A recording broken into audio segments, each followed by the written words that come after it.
For my site visit, I decided to do a trip I took to Atlanta, Georgia.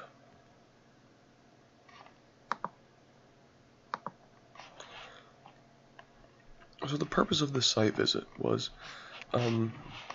just to kind of see how the city was laid out, and all of the traffic issues that come from a city being laid out this way.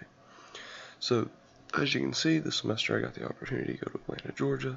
When I got the opportunity to go, I immediately started wondering about the magnitude of the road congestion. And here on the left is just a brief little picture of how the city's laid out. It's got at least 12 lanes of traffic, and as you can see, this is not rush hour. This is just normal traffic that Atlanta would have.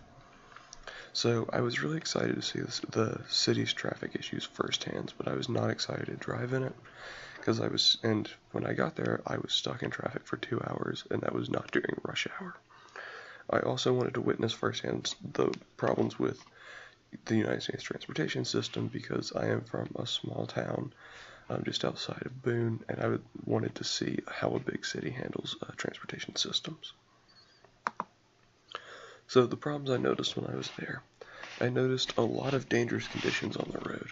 With 6 lanes of traffic and that many people coming in and out of a city, there was a lot of cutting in and out, and it was very difficult to merge. So because of this, there were lots of accidents, lots of vehicles on the side of the road. It was also very confusing to navigate. There were a few obvious road signs. The back roads were very hard to navigate because there was very little signage. And the infrastructure had not been updated in a while, so there was not adequate paint on the roads, and sometimes stop signs were missing, and I would have been completely lost without GPS. Most of the time in the city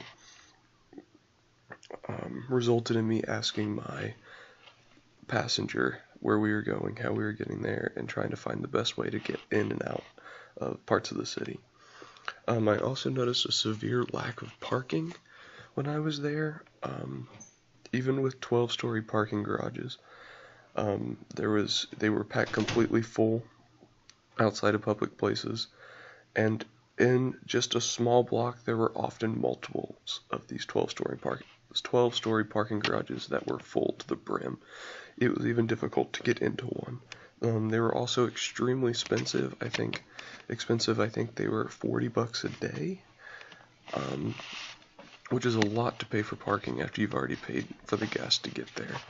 And then I noticed that the cars filling the lanes, at 12 lanes of roads, that's a lot of cars to have to go in and out of the city, and it was constantly congested. So this is just some continued problems that I saw. I only noticed one bus the whole trip whenever we were in Atlanta. And I never heard anything about a subway system you could use. I'm sure at a city of that magnitude there is a subway system, but there was not any advertising done anywhere I could find about one. And the one bus I noticed the whole trip did not seem to be in very high quality and seemed to be very packed full of people. I also noticed some stuff that we talked about in class, such as the city sprawls over such a large land area that it would be very difficult to incorporate walking paths.